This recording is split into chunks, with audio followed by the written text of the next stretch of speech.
దాదాపుగా 1500 ఓట్లు తొలగించడం జరిగింది. ప్రతి బూత్ లో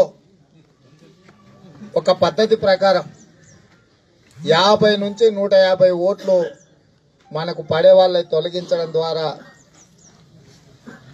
టిఆర్ఎస్ పార్టీ నాయకులు మనకు నష్టం చేకూర్చే విధంగా కొంత కార్యక్రమాలు చేపట్టిండ్రు.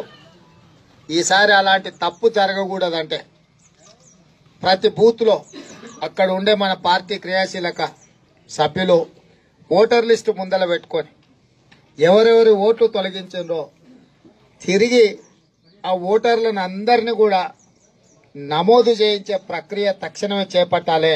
కొత్త ఓటర్ల నమోదు ప్రక్రియ మొదలైంది కాబట్టి ఖచ్చితంగా ప్రతి ఒక్కరిని ఓటర్లుగా నమోదు చేయించే క్రమంలో, ఎందుకంటే వార్డు స్థాయి నుంచి ప్రతి ఒక్కరం ప్రత్యేకంగా దృష్టి పెట్టి ఓటర్ల నమోదు ప్రక్రియలో క్రియాశీలకంగా కార్యకర్తలందరూ కూడా కార్యక్రమాన్ని తీసుకోవాలి.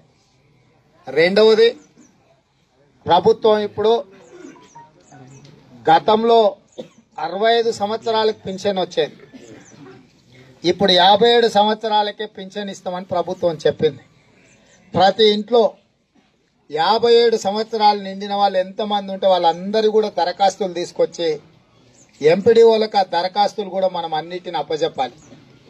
పేదవాళ్ళు ఎంపీడీఓ ఆఫీసులకు రావడానికి కష్టమవుతుంది, మరీ ముఖ్యంగా ఆడపడుచులకు మరింత ఇబ్బంది అయింది. కాబట్టి యువకులు, కాంగ్రెస్ పార్టీ కార్యకర్తలు ఓటర్ లిస్టు ముందల పెట్టుకొని వాళ్ళ వివరాలు చూసి 57 సంవత్సరాలు నిండిన ప్రతి ఒక్కరిని లిస్టు రాసుకొని వాళ్ళ ఆధార్ కార్డు లేకపోతే వాళ్ళ వివరాలు సేకరించి వాళ్ళ ఓటర్ ఐడిని తీసుకొచ్చి ప్రతి ఒక్కరిని ఎంపీడీఓ ఆఫీసులలో మనం అందరం కూడా వాళ్లకు పెన్షన్ వచ్చే విధంగా ఇవాళ వాళ్ళ పేర్లన్నీ కూడా నమోదు చేయించాలి. ఎందుకంటే ప్రజలకు చేరువ అవడానికి, వాళ్ళ సమస్యలు పరిష్కరించినప్పుడే మనం వాళ్లకు దగ్గర అవుతాం.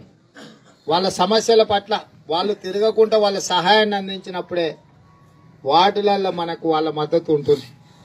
కాబట్టి జరిగిపోయిన నష్టాన్ని గురించి చర్చించుకునే కంటే భవిష్యత్తులో తీసుకోవాల్సిన నిర్ణయాలను మనం అందరం కూడా కలిసికట్టుగా మాట్లాడుకొని రేపు ఏ రిజర్వేషన్ వస్తే ఎవరిని నిలబెట్టుకోవాలి కూడా ఒక అవగాహన పెంచుకోవాలి. గ్రామాలలో మహిళలకు వస్తే ఎవరిని పెట్టాలి, పురుషులకు వస్తే ఎవరిని పెట్టాలి, ఒకవేళ ఎస్సీలకు వస్తే ఎవరిని పెట్టాలి, బీసీలకు వస్తే ఎవరిని పెట్టాలి, ఓసీలు జనరల్ ఉంటే ఎవరిని నిలబెట్టుకోవాలి అనేది కూడా ఒక అంచనాకు రావాలి ప్రతి గ్రామంలో, ప్రతి వార్డులో.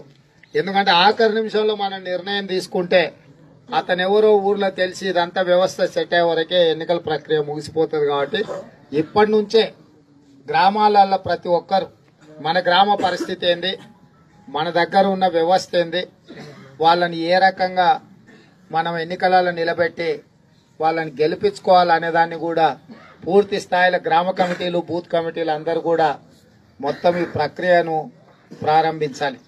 ఏంటండి, వీడియో నచ్చిందా? అయితే ఓ లైక్ వేసుకోండి, లేదంటే ఓ కామెంట్ చేయండి. ఎప్పటికప్పుడు మా వీడియోస్ చూడాలంటే సబ్స్క్రైబ్ చేసుకోండి.